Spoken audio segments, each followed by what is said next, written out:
Welcome to Unlocked. I'm Dr. Joel, and in this show, we explore how truth comes to life through real stories and real people. Talk about stories. Today, my guest is Alejandra Arredondo, an old friend of mine. We used to work together. We're in the same community. And yeah, a dear friend who has one of the most compelling stories that I've ever heard, and a story that I've seen really, really help people. But before we get into it, I do want to say part of Alejandra's story is maybe triggering to certain people who've been through certain types of trauma. So I wanted to just give you that warning ahead of time.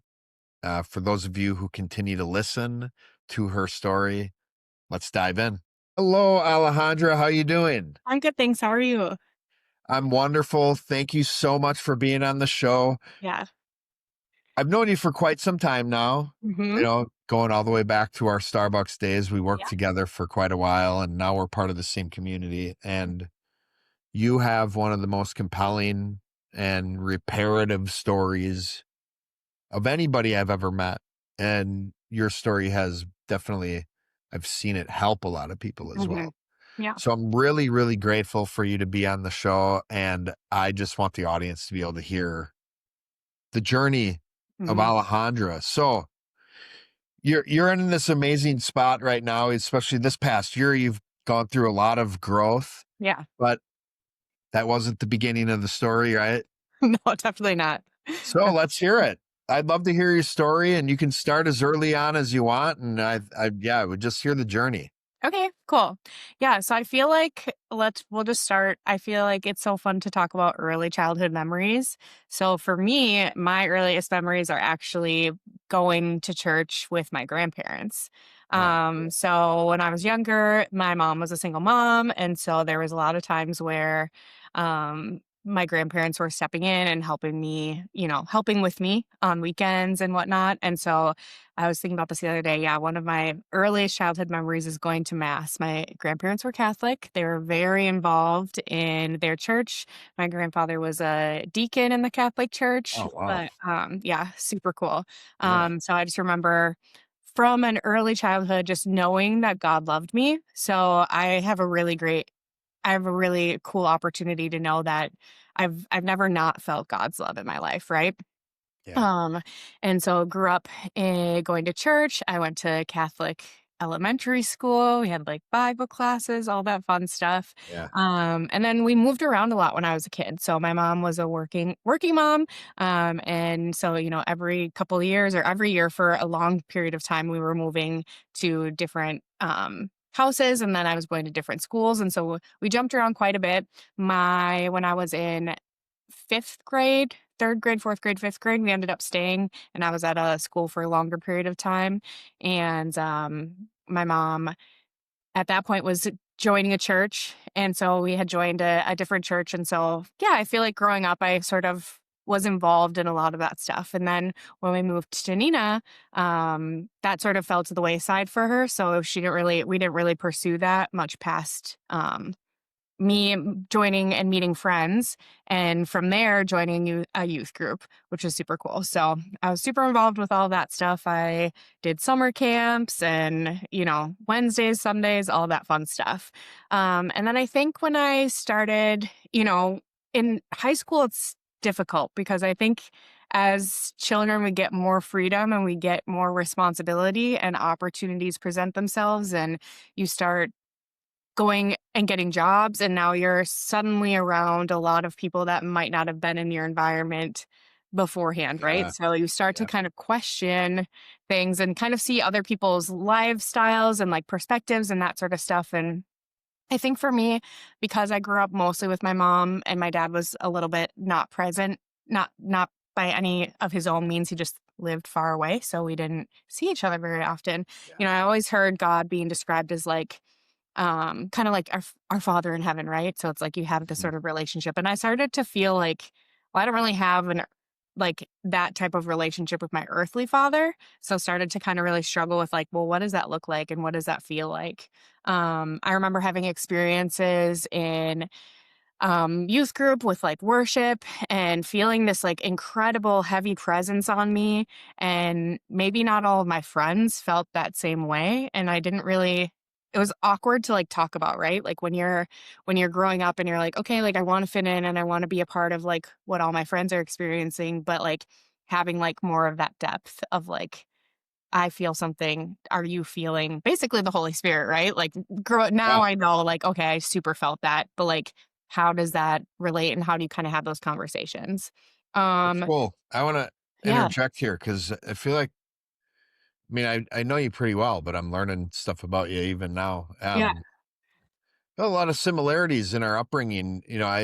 I grew up in the church. I often said like I've never had a period in my life where I didn't feel like God loved me, and I didn't feel like I always feel like I believed in God, whether I cared to follow him or not was a whole other Mhm. issue. But yeah, I remember like, and my brothers have stories of like the culture shock of going from like having that tight knit community at a Christian school, and then all of a sudden there's this big move in the family and this culture shift of like now we're going to public school and we're hanging out with kids who swear and don't Yeah. go to church every week, Yeah. and it's like, so how do you start trying to bridge those two cultures? And Mhm. that's a lot to ask for a kid who's in elementary school, middle school. I know Yeah. for me it was. So it's like a lot of times that those cultures weren't bridged for me, Mhm. and it took a while for me to, kind of decide which path I wanted to walk. But Right. that's interesting. So Nina became like home base then? Correct. Yeah. I feel like when we moved to Nina, I remember telling my mom like 'cause she was like, "Let's move here, let's move," and I was always, like, super open to it, like, when I was younger, it was sort of like, that's just the pattern, Yeah. but I knew coming to Nina, I was in the middle of like, we moved in the middle of a school year, which was very different. I usually moved in the summertime. In fact, she would move while I was visiting my dad. So, like, I'd Okay. be gone, and I would just, like, come home and there'd Have be a a new different house, and house. it's like, I have my bedroom set up, and I don't have to worry about any of that stuff, and then you start a new school year, so for me and by that point, middle school, that's when that's when I realized like, oh, these people have known each other for a long time. Like there's all these friendships and now I'm like kind of more of an outcast than I was previously. And so I remember when we were going to move to Nina, I was like, well, we can move, but like this is my last move. Like I don't want to move again after We that. gotta, I s- yeah, plant I some roots here. yeah, exactly. So, and especially in high school, there was a year that she was like, "Let's move," and I was like, "You can go." I was like, "I'm gonna stay here." Yeah. Well, You and you know? had family in Nina, right? So we're in Yeah, Nina, at Wisconsin, and Preston. Yeah. what was this, middle school when you moved to Nina? 98. Yeah. All right. Um, middle school, middle of 7th grade. So, yeah. Yeah. Ah, Mhm. yeah, So, formative years. wanting to finally establish roots somewhere for sure. Yeah. Nice. So yeah, so then you had involved somewhat throughout high Mhm. school in the church still? Yeah, I had like a group of friends that were all sort of part of a youth group. And so I remember actually, it's cool. I remember I think it was my freshman year of high school when the gospel, I guess, was like preached to me in a different way, right? Yeah. Where I actually like gave my life to Christ. Yeah. And I remember sitting there and being like, I have grown up in church and like how has no one told me that like this is the thing I'm supposed to do? Like I'm supposed to accept Jesus in my life and like say I want to follow him and then like, do all of that stuff. And I remember being like, okay, like it was so impactful in that moment because like I had shared, I feel like I'd always known who God was and I grew up in this way and I was like, how am I now like what 14 at the time and just learning it. So I remember kind of being kind of on like a little bit of a high and being like, okay, like now what? Like what do I do next? And I Yeah. remember my youth pastor being like, that's it. And I was like, what? Oh, Like what that else? sucks. I'm like, cool, okay. Uh Yeah, this part of your story I remember because this, whether I name you by name when I tell it or not, mhm, I refer to this part of your story yeah, a lot when I'm talking about how the church has done a really poor job of setting people up for what's next. Like how like getting saved is like the finish line in yeah. Christianity all too much, where it's like, well, you're good. You're good now. You're Mhm. in. Yep. And it's like, no, this is the beginning. Mhm. So yeah, I'm familiar with that part. How disheartening. What that feel like even at 14? I think, like, in the moment, you're, like, on such a high, right? Anyone who's experienced God's love, I think, or, like, the Holy Spirit and, like, such an incredible opportunity, I think it's like I was on an immediate high, and I think I was taken aback a little bit. I was like, "Oh, okay." And I was like, you know, all right. And don't get me wrong, like I definitely was still really involved with church and I did all that stuff, but like I felt like there was always like a little piece of me that was like, I know that there's like more than this. I don't know what that is. And now we go into high school. And like I said, all of my friends, like I start to get jobs and now I'm interacting with Yeah. people who are outside of that. And my friends that were in youth group, some of them were like, I had a girlfriend who was like, "I'm not kissing a boy until I'm married," And then I had other friends who were working at restaurants with older guys and they were going out and partying and like drinking on the weekends. And it's like there's this huge juxtaposition of like, what do I do? Like, what do I want to do? What do I believe? And like, and then you start to separate the girls and boys, and you start to have these conversations about like, what does marriage look like? And like, you shouldn't do anything, and it was always just a no, like, don't do what I did. I made all these mistakes, and I recognize that like sometimes I think the leadership was I believe that they were just trying to like help us not make bad decisions. But I feel like I never really got a lot of understanding of like why I shouldn't do something. Right. So Yeah. leading into now I'm a senior and I am about to go off to college and I'm like, and I had that summer, like the summer after senior year, I was like, I had a really incredible experience. I had gone on a backpacking trip with Young Life out in Colorado, and that had Oh, been cool. favorite memory, like one of my top Yeah. favorite memories.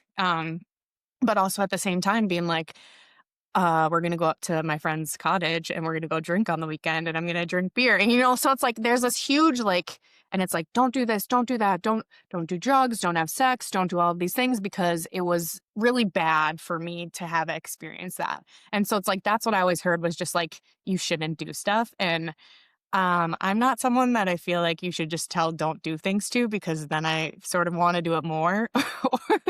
Oh, you're that type of person? Yeah. I think so. Yeah. But, so I remember feeling, like, really, like, torn between, like, this earthly life that, like, everyone's telling me just you shouldn't experience it, and me just not knowing why I shouldn't do it. And so at the Yeah. end of the day, honestly, Joel, and I got my first tattoo the day before I left for college, Yeah. and it's a cross on my foot. And I got it because I was like, I'm gonna go out and I'm gonna live in the world. And I remember like consciously making this decision of like, I'm gonna go and experience all of these things because everyone's telling me I shouldn't do them. And I don't know why I shouldn't. And so, like, let me just find out. Like, I definitely was like, I'm gonna have to learn through experience because I don't Yeah. have enough understanding. And so I got a cross tattooed on my foot. It's a cross and it has Alpha and Omega, the beginning and the end, because Yeah. I knew I was gonna step off the path and I wanted a reminder to come back when things got Wow. rough, which is like Okay. messy, but it's true. It's why I got my tattoo. So my first tattoo anyway. So yeah. So Wow. so here I go off to college and I'm like, "Doot, doot, doot, doot, doot." Learn through experience. Yeah. Mm-hmm. Yeah. Yeah. Yeah. Yeah. Well, what um, was college like then? yeah. So it was interesting. So I remember, and like I said, like I didn't party a lot in high school. I didn't even know people were partying, like, to be honest. Like, Yeah. I was a pretty, like, straight and narrow kid. I didn't like getting in trouble. It was not something that was enjoyable for me. I never wanted to disappoint the adults in my life, more so than anything. Um, but I was like, "You know what? I'm just gonna go and see what this is about." So I had met some girls and I learned how to drink pretty fast. You know, let's just take pulls of vodka and chase it with a Diet Coke or a, grapefruit juice or Yeah. something. And I was like, I learned to party from people who partied. So I was Okay. like, just keep up with that stuff. Yeah. And I remember like it was freshman year, freshman first semester, and I had gone back to there was like a what's it called? Like a I had reconnected with my youth group that I was a part of in high school, and we had gone on like a weekend where it was like a weekend conference Oh, okay. about Yeah. uh ministry, right? So for me, I always felt called to go and like be a missionary somewhere. That was also Yeah. like a big thing on my heart was like, I'm going to go become a missionary. Um, and so I remember it was like November of like freshman year, and I went and I felt super drawn. I was like, I feel like, okay, I don't really like this lifestyle. It's not really serving me. Like, I'm not happy. It's like fun, but like I get sick all the time, like that stuff. And so I was like, but I had gone on this like mission trip related conference. And when I tell you that this was the first time that I feel like I felt God call me to go and join an organization and like go study to be a missionary and go Yeah. travel. And it was like the first time in my life where I was like so certain that this is supposed to be the thing that I'm supposed to do. Yeah. Like looking back on it, being like, wow, like that was it. Like I felt Yeah. so drawn. And I remember coming home. I remember pouring out all the booze that I had in my, Yeah. hidden away because I'm a freshman. So it's like you're not even supposed to have that stuff on campus. And I remember coming home on Thanksgiving weekends and telling my mom, I'm gonna leave college. I feel drawn to follow God in this direction. And my mom was like, obviously, in that span of time, it had been 6, 7 years since she had been a part of any church. And also knew that I feel like she was supportive of my church experience, but like I had built these really deep relationships with a lot of the leadership. So there was also this like distance, right? Where it was like I felt supported by the members of my community or the adults in my community in a spiritual way that I didn't feel from my mom. And there was some tension there, and so I remember being like, "I'm gonna go do this thing," and my mom, keyboard warrior, she's great, she wants to learn, she wants information, she's always been that way, and so she just, the height of the internet, let me go online and find out about this organization. And I and she presented me with a stack of papers that was, like, this thick, and it was, like, Yeah. all of it was about parents whose kids had gone and, like, done this thing, and, like, all of this negative stuff, right? So it's just like, they take your kid away from you and they don't let them talk to you and they have to raise money and it's like, it's a cult and all this stuff. And it was just like, I felt like that's one side of it. Yes, that is a perspective, right? But I remember her presenting this to me and she was just like, you need to read all of this because it's really bad what you're going to go do. And if you decide, and I was like, Mom, I feel so drawn to this. And I remember her saying, if you decide to go, then you're kicked out of my house. Oh, And I'm like, ouch. I'm 18. I have no idea. I'm trying to not do this thing. I'm trying not to live in the world anymore. I really feel drawn to go do this thing. But it's like, but my mom, like I said before, my mom was a single mom. She raised me. That's the only home I know, even though it wasn't always great. It was like I wasn't, and I sought counsel from my previous youth group leaders and like all that kind of stuff. And I feel like everyone was so supportive of like, if this is what you feel drawn to do, we were going to support you in this. And so it was like the only person in my life that was like super important to me that wasn't supporting me was my mom. And it was Yeah. just like scary. It's scary. And so at Yeah. 18, I was like, I wasn't ready to let go of her in that moment. Yeah. So I chose not to go. And then I got really mad. Yeah. And I was like, screw it. Like, Yeah. I'm gonna go. And I felt, oh my gosh, I felt like I just disobeyed God. Like I Oh, am sweet. It just, oh, totally. oh, Just I like mean, keep going. Yeah. Imagine I the disobeyed thoughts and God, feelings. the one thing that he asked me to do, and I cannot believe that I did that. And so for me, it was like I deserve to be punished, and so I'm gonna punish myself. I'm gonna go and I'm gonna go now I'm really going and living in the world. Like now I've like cut ties, right? So it's like, let's just go. And I think that was the beginning of my journey of like really trying to like numb the pain of that through substance abuse. So drinking a lot, entry level drugs, we'll call them, Yeah. but like nothing Yeah. super crazy. But really going and being like, I'm just gonna go and I'm gonna try to figure something else out then. I lived in Florida for a while to go to school. I had a friend who was local here, and he was like, he was in a band for a while, and then he's like, I'm gonna go to this music academy in Orlando, Florida. You should come down to Orlando. And I was like, yeah, anything to get away because now I'm mad. Now I'm pissed at my mom, and I don't wanna have anything to do with her, even though I chose to stay, Yeah. I was just like, "I'm gone." My dad's like, "You probably shouldn't do this," and I was like, "Can't tell me," now I'm like, "You really can't tell me what to do." Yeah. Oh, yeah. Um, and so I did that for a little bit. I ended up coming back. I ended up going back to the university that I was at previously. So it was like wishy-washy. My sophomore year, my junior year, I just like didn't really know. I felt really bounced around and I felt really like lost. And then it's just like, okay, what do you do? I'm supposed to go get a college degree in something. I'm trying to be an artist. I'm also studying criminal justice. And like, I don't really, it's like I have all of these ideas and all of this. I feel maybe like directionless is probably the right Okay. word. And Yeah. I'm trying to figure out what that is. And I always remember feeling pressured to make a decision in what I should do from even back in high school of like you have to determine the rest of your life today, when you're like 16, Yeah. 17. Like I don't even know what I want to do tomorrow, like like Yeah. 10, 15 years.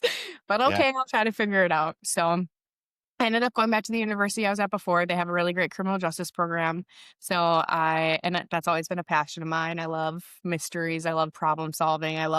Now looking back at it, I think I love the strategy aspect of it. I think I'm Okay. a strategic person. So I think like puzzles and all of that kind of stuff. And I wanted to help people who couldn't help themselves.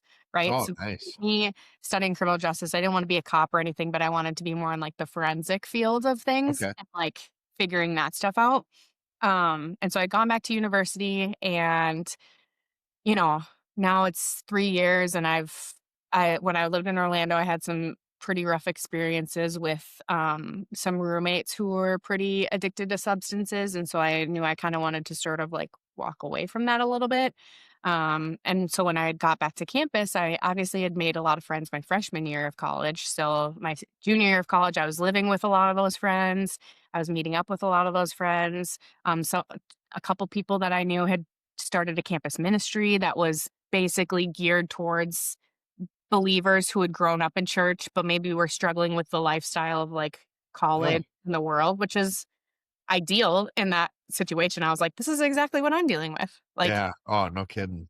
so it's like it was really cool to sort of like reconnect with those people and kind of start to like reconnect with my faith a little bit when I had walked away for a number of years. Um, and so I had met an individual who was a part of that ministry, and it was like it was like a year, 2 years later, because it was right before my 22nd birthday.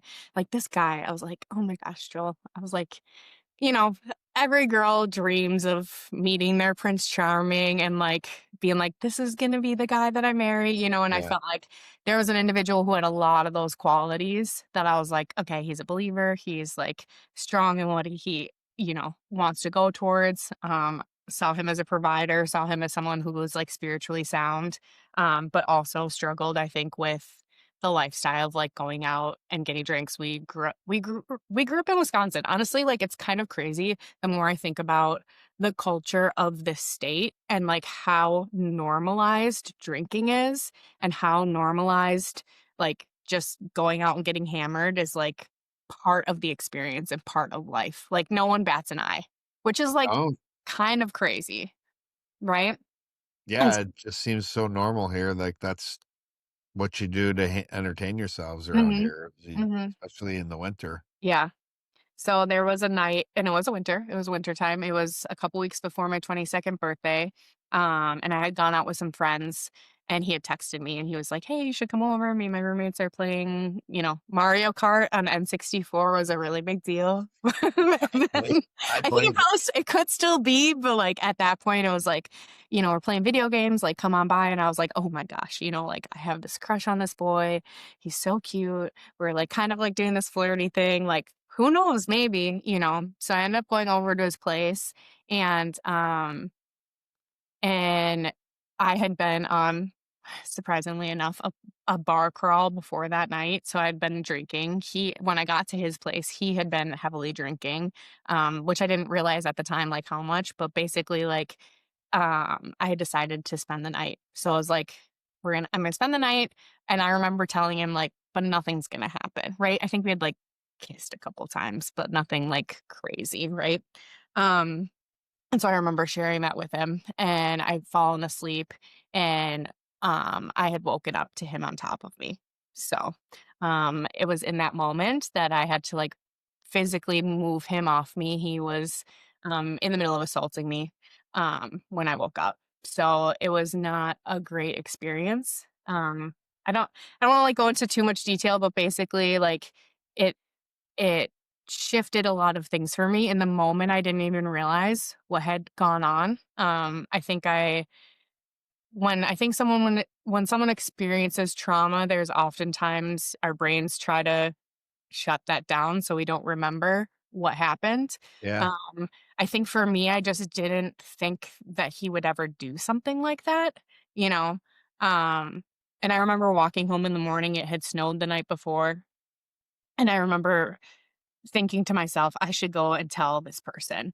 And the person that I should go tell was a police officer. I bartended in college, so I was very familiar with a lot of the officers that worked in the community because if I was alone at work, they would come and visit. And like, so I felt like protected. So it was like this person, this officer, I was like, I should go and tell her what happened.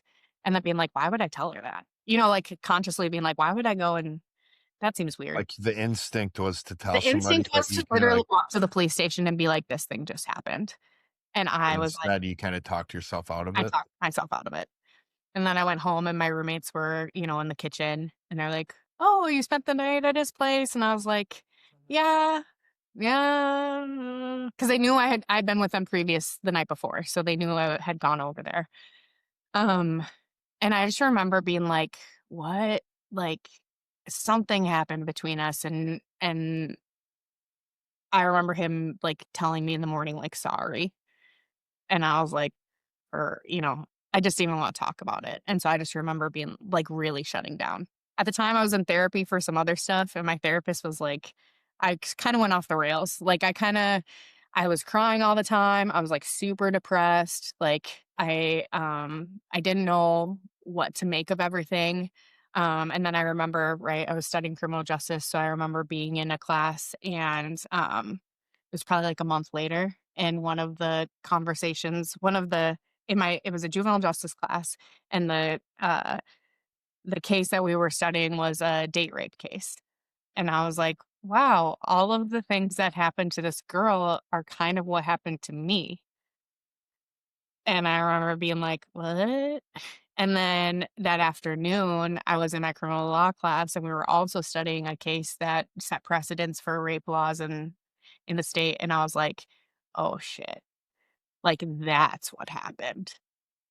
And I remember like leaving the classroom and like going and just like breaking down in the bathroom and being Yeah. like, crap. And like the devastation I feel like that I felt in that moment was just like astronomical, where it's like I think I had just tried to like fight the reality of the situation. And then it was like, when you're faced with it, like, what do I do? And how do I go to the people that are supposed to be my community because he was a part of that group? So, like, not only is it like this thing happened to me, but like the people that I should feel safest with are like, I can't even tell them because he's so well known in our community. He's so well known on campus. He's like, who's gonna believe me? And because I'm studying criminal justice, I'm like, now I have no evidence. So, like, even if I wanted to bring something forward, it's his word against mine. And I just was not at a place where I had enough self esteem to even like fight it. I was like, and so I just like downward spiraled. And So it sounds like you not only can empathize with other people who've been Mhm, assaulted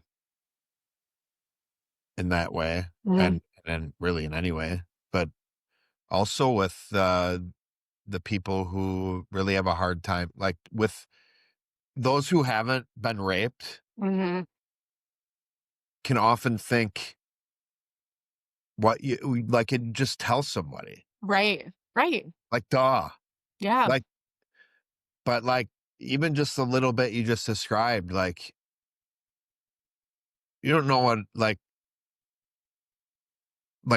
to that decision to share this is a Mhm. huge risk. Yeah. And I remember feeling so anxious afterwards, like going on campus and feeling like people knew. Like people would look at me and they would just know that this thing happened. That's not reality, but like in my head, it was like everyone's going to know. Everyone knows that this thing happened to me. If I walk around, people are going to be seeing it on me, and it was like, it was just, I started running, right? My mind just started running and I couldn't slow it down. And I couldn't, okay, well, I could do this. I believe that I should go and tell the authorities, but like at this point, I also recognize that like it's gonna be his word against mine and like who's gonna believe me? Yeah.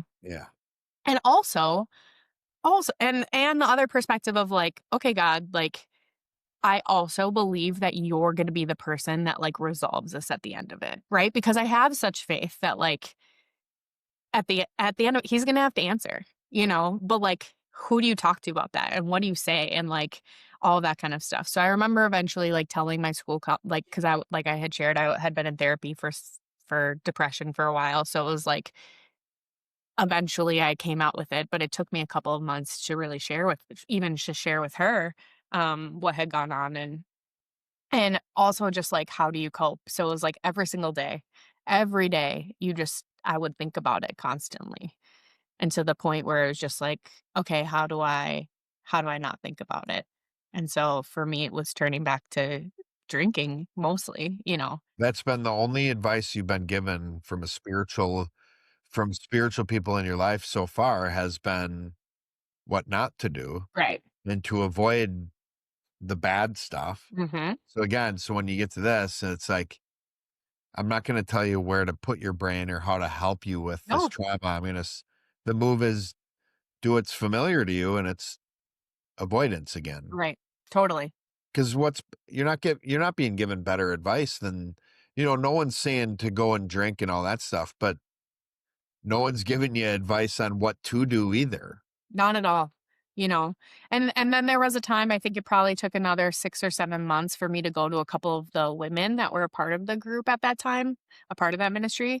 But I don't think like they didn't have the skill set, and I They don't. didn't know how to handle it No, when they you didn't, share it. and I don't blame them for that, I think they tried to help me have conversations around, like, what I would wanna do, but I think at the end of the day, they just also didn't really know, and so I had just been pushed back to, like, the campus, right? So, like, go tell the dean of students this thing, and eventually I did because I had been failing all my classes at that point, like, that semester, I basically stopped going to class or I'm not doing my homework. I'm just laying in bed all the time. I'm going out every night. I'm just like, I don't know how to cope. I just Yeah. shut down. Um, so yeah, so it was really difficult. It was challenging. I think I had gone and talked to the dean of students, and even he was like, "Well, who is this person?" And he was the guy who did this to me, was graduating at the end of the semester. So part of me was just like, I just need to get through the semester because then he's going to be gone, and then I just won't have to think about it anymore. And you know, I think oftentimes too, people who've experienced something as impactful or even more impactful than what I experienced through my rape is like they almost protect the person that hurt them. And I don't feel like I was necessarily protecting him, but I was more just like, to your point, avoiding it. It's like once he's gone, then maybe it'll just like I'll be able to get I over won't it. think about it anymore. Yeah. Yeah. So anyway, I had gotten That cleared. work. That didn't work. No. Fortunately not. That No. idea of just avoiding things once again did not work for me. Um, but he had left and I kind of tried to pick myself up by my bootstraps. I was in therapy. I was on antidepressants. So it's like the antidepressants I think are great for in the moment, but you have to do more than just take the pills that help you not spiral out of control in your brain, right? Well, when you're just drinking on them and you're not really doing anything else with them, I still just didn't have steps, right? I didn't have moves forward. Um, but I did. I tried. I really did. I tried to do 2 more years of school. And at the end of it, it didn't work for me.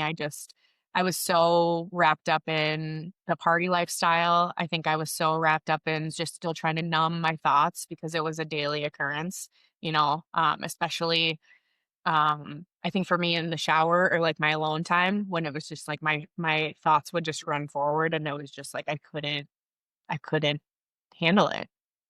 And there was all this other pressure. So I was just like eventually, surprise, I got kicked out of college because I wasn't going to classes and Yeah.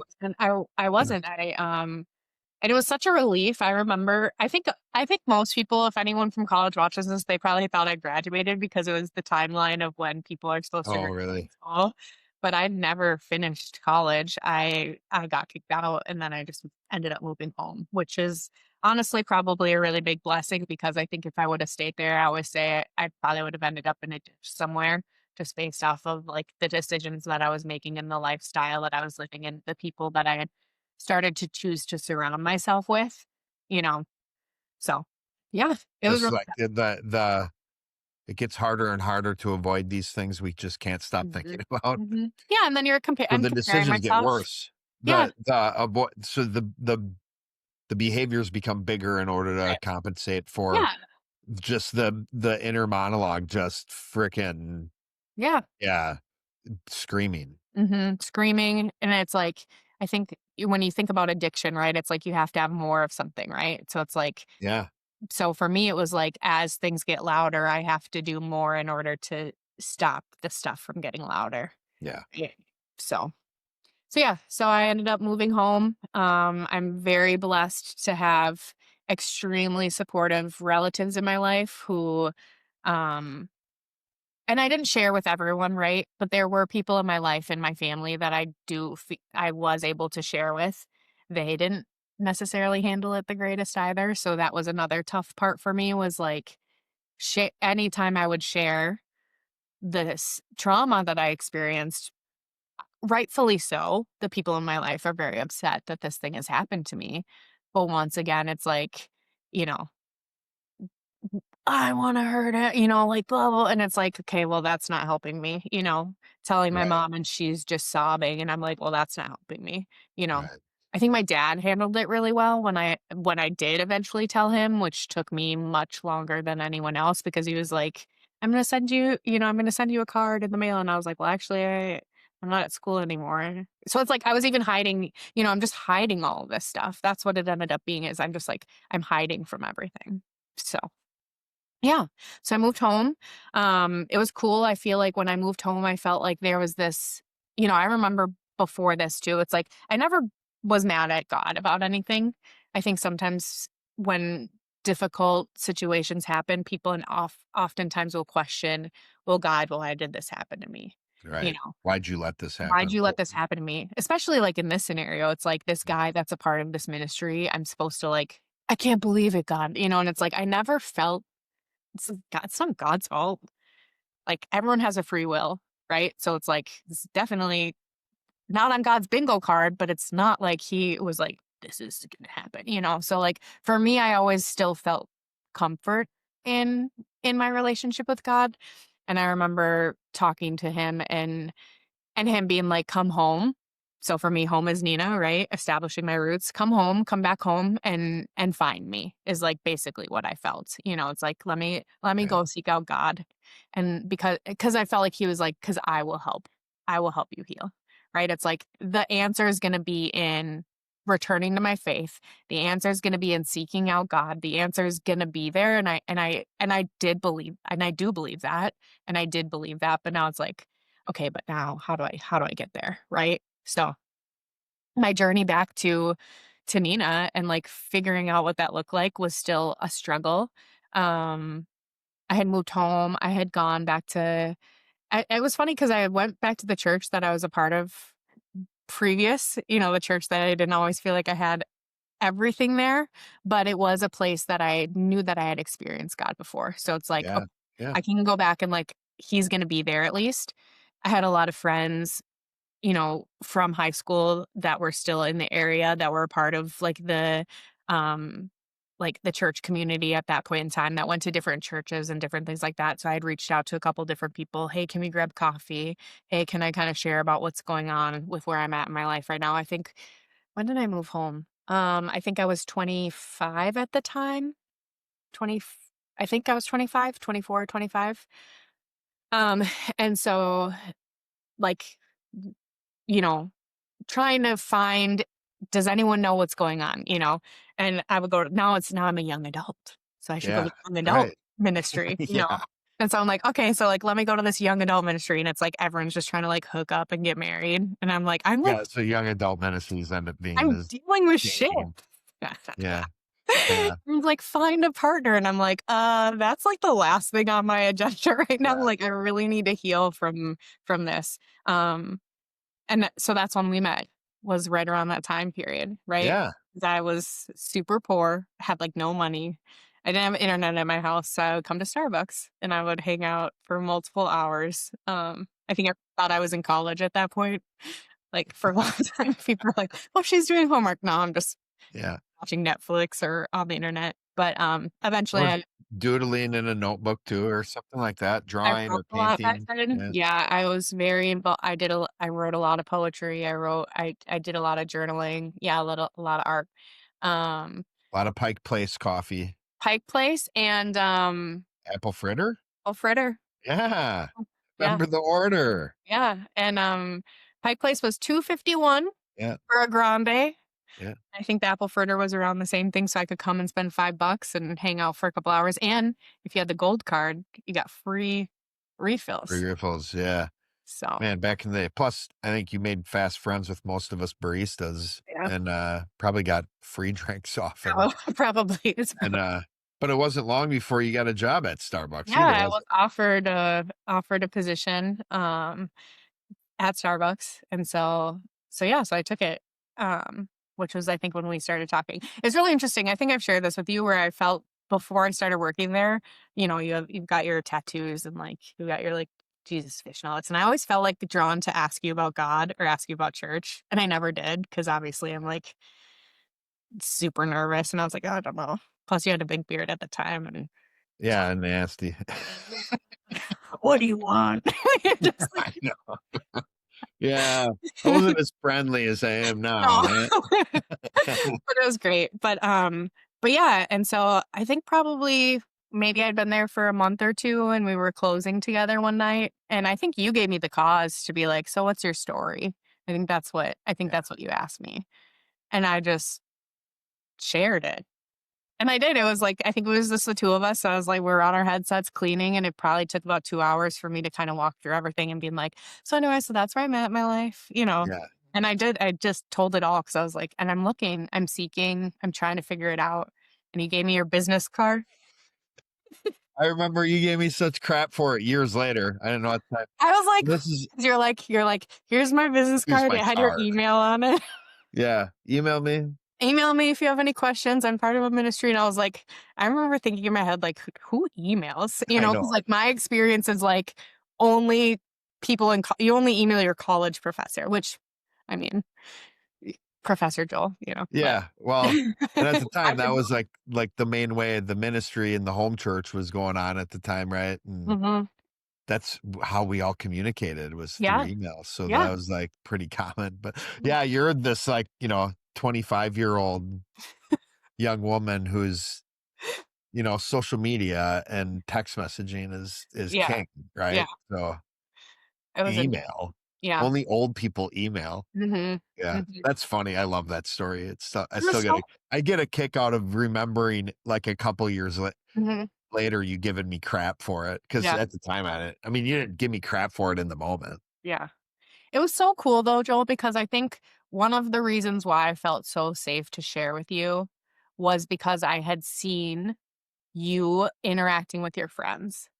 So, like, we would work at Starbucks and John and Laura would come in, and you Yeah, guys would sit at the little, there's like the little end period or by the pastry, yeah, had by pastries. whatever they call John it. and Laura would come in, and you guys would be having these like crazy conversations, and Jonathan and Morgan and Jennifer and Rob, and it was like I saw all of that, and it was like I was so desperate for community, and it was Yeah, like unconsciously I was so drawn to whatever was happening because I was like, whatever that is, that's what I've been seeking, like that's what I want, And it's like, so for I just want to preface it with it being it wasn't like you were just like some random guy and I was just like trauma dumping on you. Although I did feel like I did trauma dump on you a little bit. But it was like there was so much leading up to that for me to see in your life where it was like Joel's a safe person for me to actually be able to, even though I already felt drawn, like I should ask him about church and that sort of thing. It was like what I saw in your interactions was like such a desire for me to be like, whatever that is, I need that. And so like take the risk and just nothing else is working out. So I might Yeah. as well just like just figure that out. So like that was I think a big part of what made me feel safe enough to share in that moment. Cause it was just That's like, what God sent you home for, mhm, right? exactly. Home. Nina, Home whatever. isn't Nina. Yeah. No, Of course, God has a deeper spiritual meaning behind right, what he tells you to do, right? right, Home is Nina, but it's not. It's community. It's right. where you're going to find God. And that's, Mhm, it just so happened to be in Nina. mhm. Yeah. Yeah. So, that was kind of like the gateway, right, for me to experience the community that you were a part of at that time. It was like the home church, I think, was still I don't know if I think it was after the home church. I think you guys had started going to a different church in the area or some people Yeah. were. It was so home church slash ministry time, but before Music of Life Church started, right? Correct, Yeah. correct, yeah. So, it was the year before it had Yeah. started, I think, was when we had met.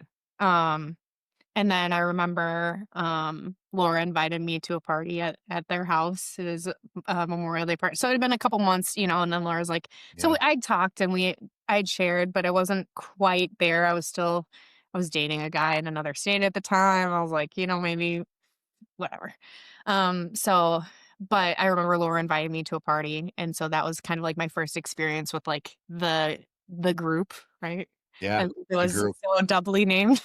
Yeah. We got real creative with naming things.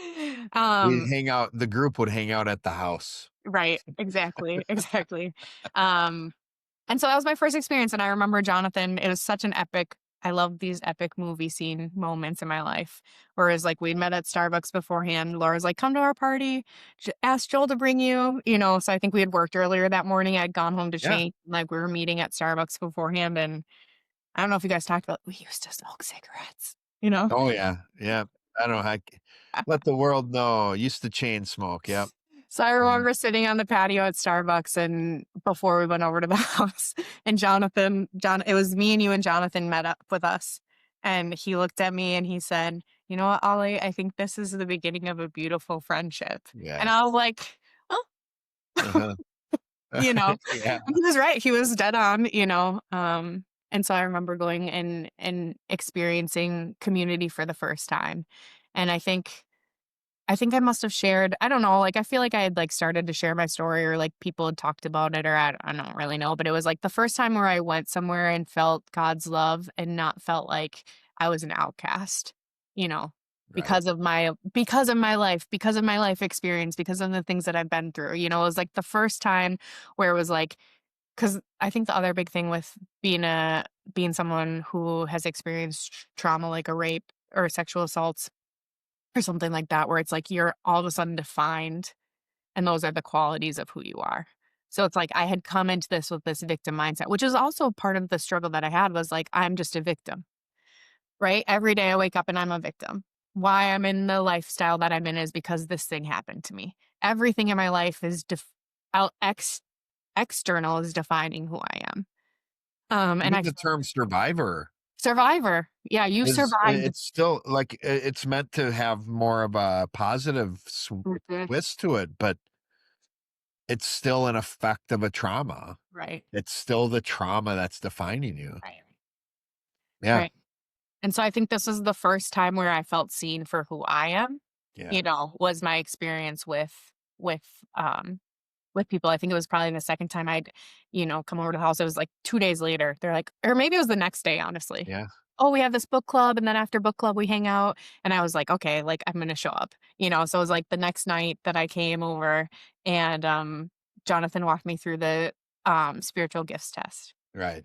Yeah, And, it was fun because everyone was guessing, "What do you think? What do you think?" And I came out server, server, yeah, which was, honestly incredible because it was the first time in my life that someone described me and me feeling like they know, like, how do you know that that's who I am? Yeah.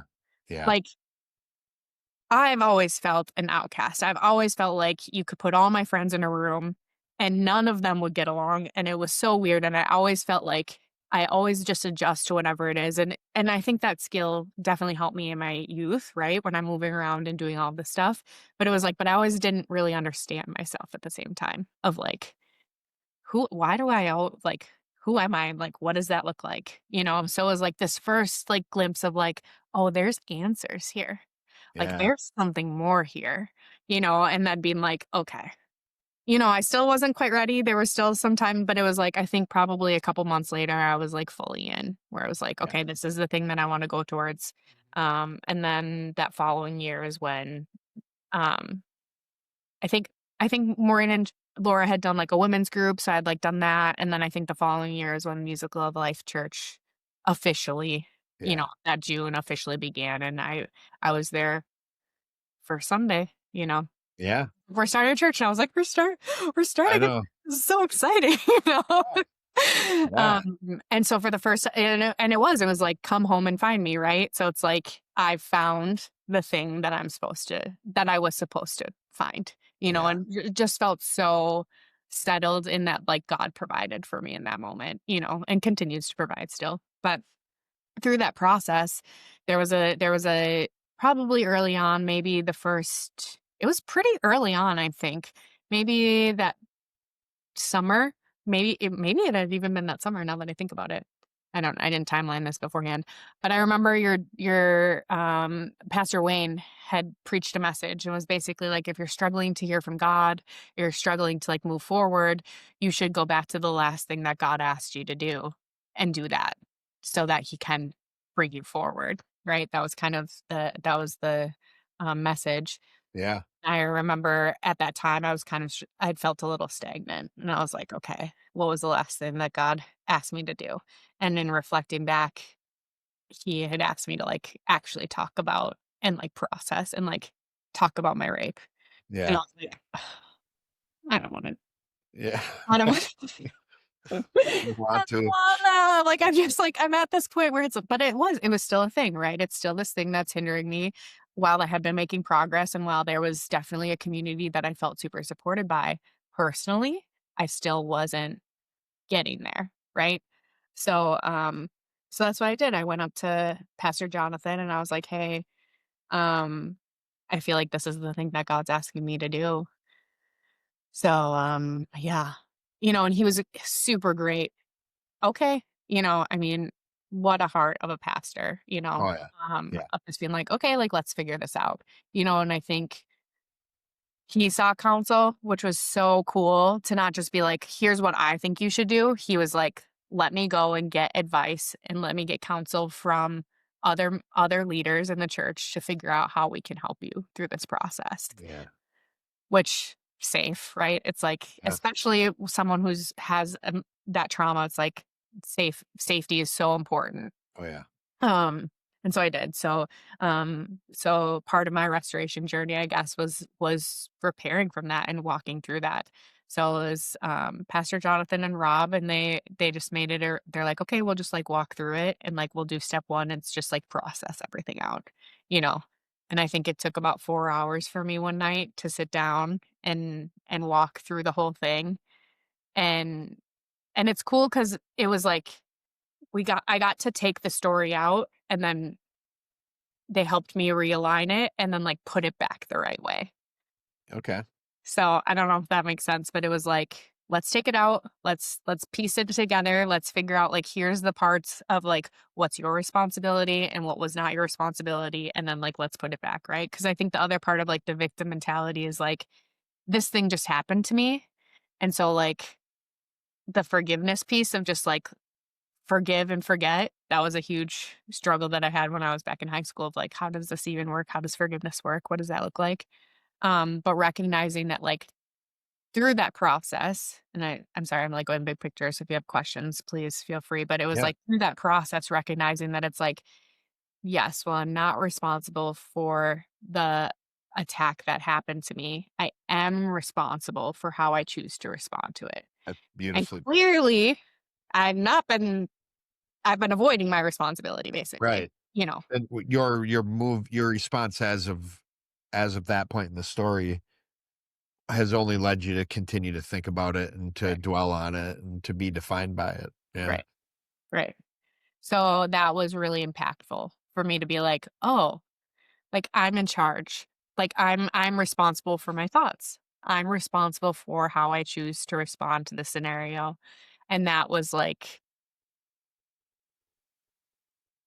heavy because it is a responsibility and Yeah, I've it is. clearly run from a lot of things in my life, but also like so calming Yeah. where it was like I don't have to be in charge of everything else and everyone else. And I don't have to try to take control in these other areas of my life because I feel so out of control here.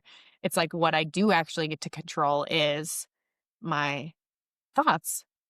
And that was, I think, the biggest part for restoration for me was like learning how to get in control of my thoughts and learning how to decipher what's real and what's imagination because I have an incredible imagination and I can Yeah. make up a lot of scenarios in my head and to just be like, okay, no, like I get to choose where I point and the path that I walk moving forward. And is it always easy? Like, no. But I think the thing that was so impactful was like, here's tools in order to get there. Right. So, yeah. So sharing it with people who were safe and listening Uh, was key. huge. And I'd venture to say Jonathan and Rob's advice that they were given, at least one piece, was you got to give her all the space in the world to Hmm. share. Hmm. Because what's happening when you get raped is you're literally like control is taken from you. And one of the things we want to do to someone who's been traumatized is give them back control, especially when we're helping them repair that trauma. Hmm. And there's major areas of your thought process that are affected by trauma, and Hmm. all of them have to be repaired for the trauma to be repaired. Hmm. So I think that's probably why Jonathan and Rob probably were the most patient listeners of a story ever. They were great. Yeah. And that's part of why it was a repair to you is because you have people mirroring back your emotion a little less than how you're feeling it. Right. So that's key. That's like, of course, step one. And there's, you know, your unconscious brain knows the timeline and knows what really happened, but Hmm. you had spent so many years consciously telling yourself a narrative and even changing the narrative to serve yourself Yeah. to feel better about it. Right. That's what I see them kind of you just spouting it for 4 hours. It's like I imagine it wasn't in order, right? No, and I think Rob still says it probably the first 3 hours had nothing to do with it, but it was all setting it up, it was like Yep. but for you, it was really important to get through and set up the whole scenario, so Yeah, and plus part of it, maybe even there's a part of you testing these guys, like how safe are they? And you know, Yeah. but that's the importance of them kind of let's timeline this out because it's healthy for your brain to get the order of events right, Mhm. and because you're gonna settle your conscious and unconscious brain that are gonna be settled over the event that happened, and Yeah. you're gonna be more settled with what really happened too. Mhm. So that's great. And everybody who's been through trauma, whether it's rape or any other trauma, Mhm. one of the things they need is they need to be able to share it with somebody who will listen well Yeah. and mirror back a less negative emotion. Mhm. But there is something else that I've seen you do in the years since this happened and in the years since you had that first conversation Yeah. with Jonathan and Rob that I believe is a greater contributor to your ability to share this story on this podcast Mhm. and to share it with I've seen you share it publicly. Yeah. And I'd love to hear what your answer is to that. What has been the key to Um, you being like in a place where you want to share this now? yeah, that's great. I feel like there's probably a lot of contributing factors. I think one of the things is like each time, right, I'm able to talk about it, I it sounds weird, but it's like I have a less negative emotion, right? Like we talked about, where it's like as I share with more safe people, um, I've recognized that it's like, okay, this doesn't define me, right? I think that's the biggest lesson that I learned through it was like the ex what is external for me isn't going to be the thing that defines who I am. It really is understanding who I've uniquely been created to be and recognizing that that's my purpose. And so seeking out that and growing towards those things and growing in my self-esteem and my confidence in who I am and not allowing an experience that I had to dictate my path forward and what God has placed me on this earth to do and what he's called me to do. And just like continuing to grow towards that, I would say is like the biggest factor. Yeah. So that I think those are like two big things for Yeah. sure. The more you share it with people who are safe to share it with, Hmm. the less the negative emotion. And then, of course, like this thing happened to you. It's Right. not who you are, Right. but everything up until that day when you went through the spiritual gifts test, It was who I am is everything else. the answer never settled with actually getting to who you are uniquely. Hmm. And when we say the spiritual gifts test, we'll also say that it's the ID test on Flowsys, which I'll put a link in the episode. Yeah. People can go there. That's the test that you went through. Mhm.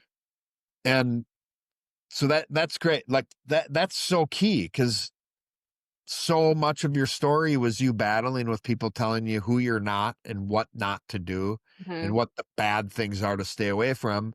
And Mhm. your solution has been to avoid things, Mhm. whether it's avoiding the pain of what happened to you or avoiding dealing with it the right way or avoiding walking with God, whatever. Mhm. You finally were given a here's something you can do that works for you in any situation, Right. in any context. And it is different than everyone else, and that's a Right. good thing. Right. So Like, that's key. that other part is, like, I am created uniquely, and I am not like anyone else.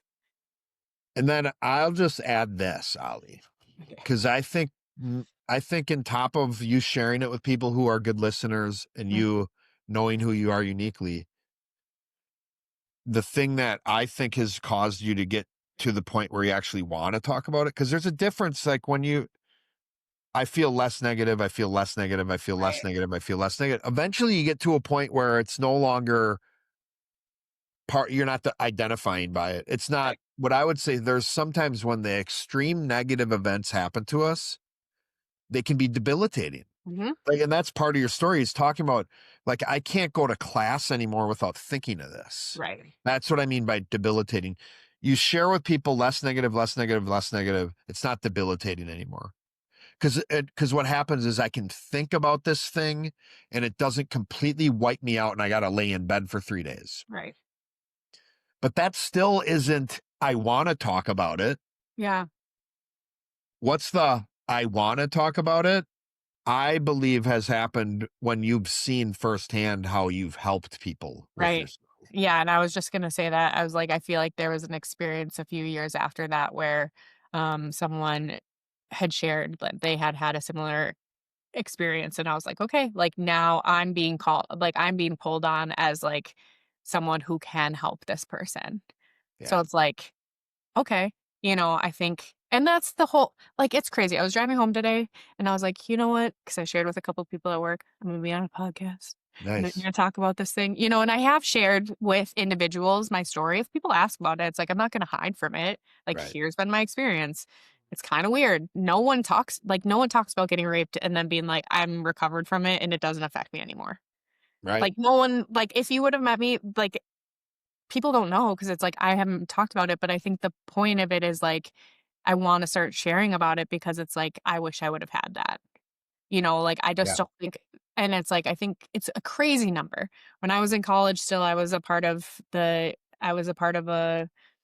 awareness group, and it's like 1 in 4 women Any 1 in 4 people, I'll say, report some type of, assault of a sexual nature that has happened to them, but it's like, we don't hear about that, and we don't hear positive story it kinda sounds like a, oxymoron is not the right word. It sounds, like such a juxtaposition of, like, a really positive thing coming out of a negative scenario, but I think that there's not a lot of people in the world that share or have the ability to say, like, "This I'm not defined by this thing of my past, and I've actually been able to, like, work through and heal from my trauma, recognize what's my responsibility, and truly at the end of the day, my responsibility is to live more authentically as who God's created me to be, Right. and seek that out more than Right. anything else." So, That's incredible. yeah. So thank you. Yeah, Thanks for being brave. yeah, Thanks for helping people with your story. I remember you're the one who I heard say this a few years ago. I think you did some social media project with somebody and you even said, "I'm not a survivor." yeah. And it's Because I like don't. that's still defining yourself by it. So Yeah. even that was just like that's so different. Mhm, And that's what's compelling to me, and that's what I'm hoping people see in your story is the difference in how you've handled it from even the people who have done the best in what we've seen, who say, "I'm a survivor and this isn't," like, great. mhm. Like, we need people talking about it, but I hope people see what's different about your story is you bring it up when it needs to be brought up to help somebody, but you're just living your life and who Totally. God created you to be now. It's so cool because it's like, I don't even think about it. Right, That's that's the nuts. thing, like, and I think I've shared this with you before where it's like, "Oh, I forgot that that thing happened to me." Where it's like, that used to be, like, all I thought about 24/7, Yeah, and to now be like, "Oh, yeah, that's right. I I did walk forgot. through that. Yeah, I did experience that thing." yeah. It's like, it's crazy. It's so And and not to open up another big can of worms, but you did officially and according to God's doctrine forgive the guy as Oh, well. yeah, I did, and we could talk about that another time, but yeah, for sure, that was a huge part of also through the restoration of, like, understanding what does it look like to forgive, right? Which is, like, if I have the ability to, take out or equal out that just injustice against me, like, I'm gonna choose not to do that, Right. even if I had the chance, which there were times where I was like, "I'm Oh, gonna yeah. he's dating someone, I'm gonna message her on social media, and I'm gonna tell her about how bad he was as," it's like, "No," you know? So that's the way that this like all of those contributing factors, Mm. sharing it, living out your uniqueness, helping other people with it, and Right. knowing how to forgive the traumatizer Mhm. is what I think has released you from this and For has sure. brought you transcended it and brought you above it. Yeah. I'm glad God sent you home. Mhm. I'm glad I'm part of that home. Yeah. Thanks for being on this show. You. I Thanks for think having me. this was incredible, and yeah, Mhm. I'd love to have you on again. So Yeah, I would keep love doing to. it. I have plenty of more fun things to talk Yeah. about. Oh yeah, I They're more know. positive. But this was wonderful. I hope you have a great night, and Thank you. thank you so much, Yeah. Alejandra. Talk to you later. Bye. Bye bye. Hello. Thank you for listening. Thanks again to Alejandra for sharing her story. Courageous. That's one of the words that I think of when she tells her story and when I see her demeanor in sharing her story. I want to go through kind of parts of her story or some doctrine I thought of along the way. One of the things, this story she had of talking to her youth pastor about what do I do after I become saved? I have this great born again experience. Now what? And the answer is, you're good. How disheartening. Now, at the time, it seemed like maybe she didn't understand, why like what she did understand is that it's like there should be more, but I don't know. You just try to do what you can to kind of continue to get those feelings, those experiences, and, you're not really left with much direction. The key is to really understand what salvation is in the first place. Salvation isn't just this moment of asking Jesus into my heart, this prayer where I get into the club or into the family. Salvation comes by grace through faith. Salvation begins by my declaration that I'm wrong. I don't want to live my plan anymore. I want God's plan in and through me. What that is me believing in a God I can't see, which takes faith, and trying to take direction from him, committed to taking direction from him, which is grace, the divine influence upon the heart and its reflection in the life, or God working through me. So that's how those are the causes of salvation. That is how we get saved. Take direction from a God we can't see. What do we do next? That more. We take direction from a God we can't see more often, and in more ways. That's sanctification. That could have been the simple answer that Alejandra's youth pastor gave her. You want to take direction from God? You're committed to giving your life to him. Give more of your life to him over and over and over again, and in more and more and more ways. Not that you have to pray the prayer. The prayer's good. Just continue to take direction from him. Another thing she talked about, with these youth groups was, a lot of the don't do stuff, right? There's don't drink, don't smoke, don't have sex, don't kiss, et cetera, et cetera. One of the things I love to address, and John and I talk about it in Modeling God's Wills.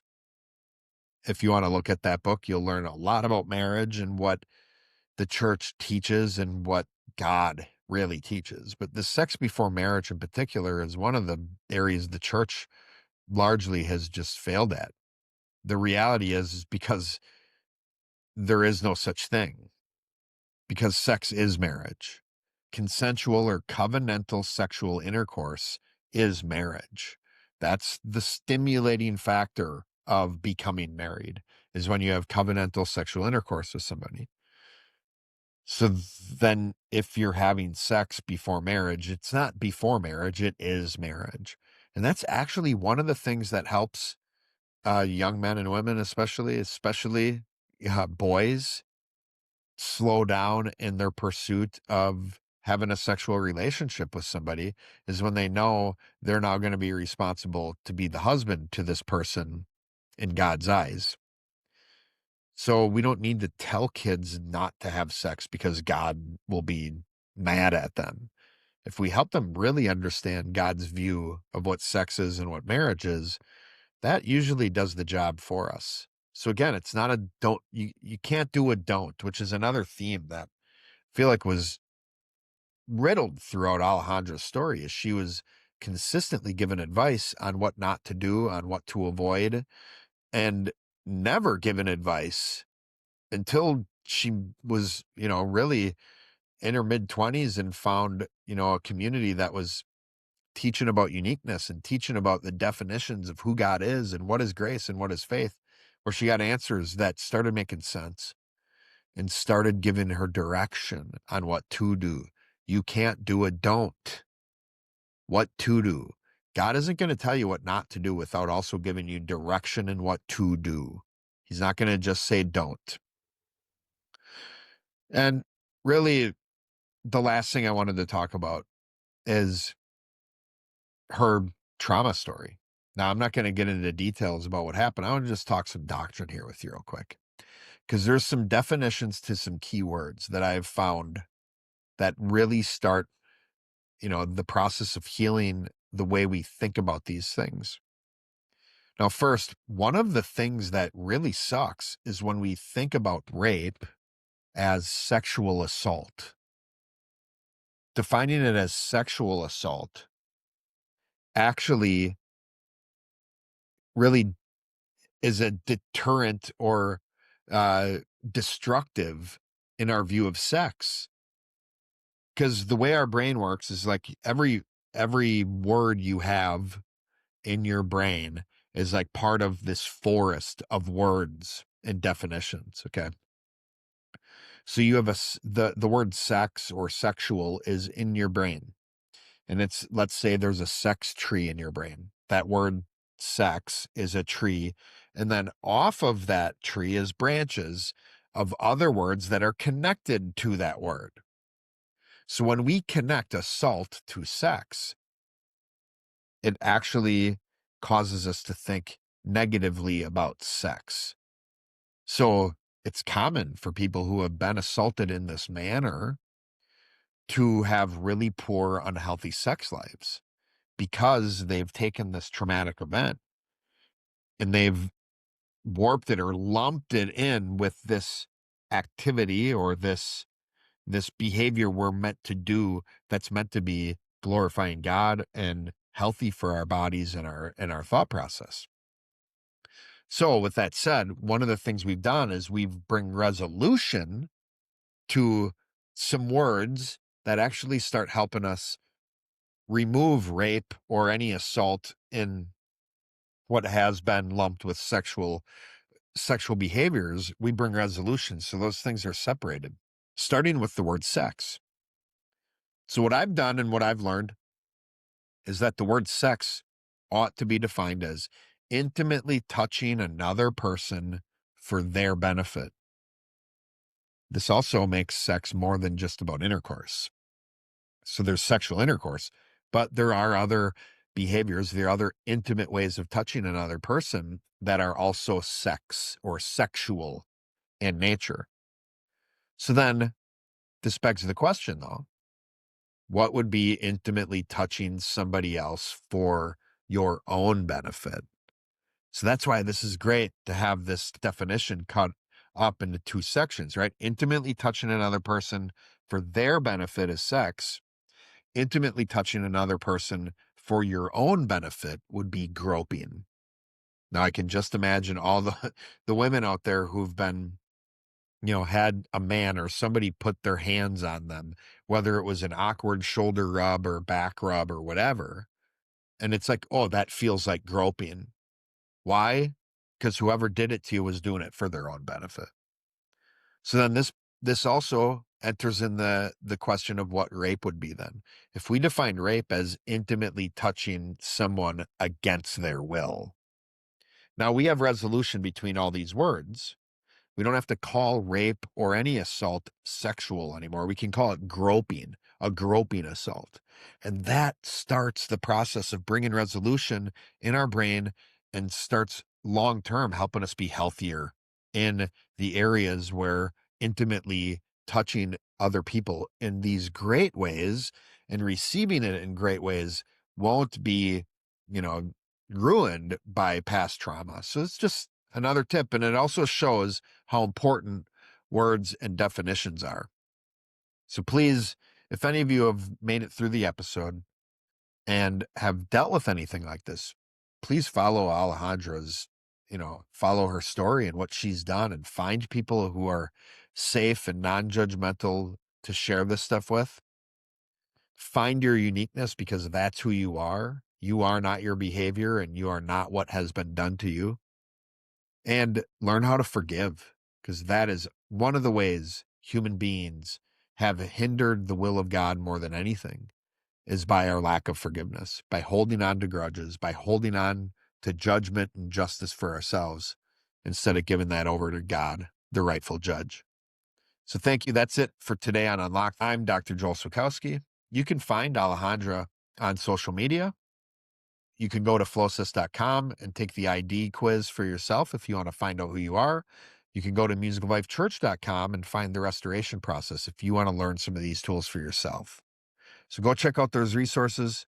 Keep learning from Alejandra's journey. Thanks for listening. Keep seeking truth and keep living it out. We'll see you next time.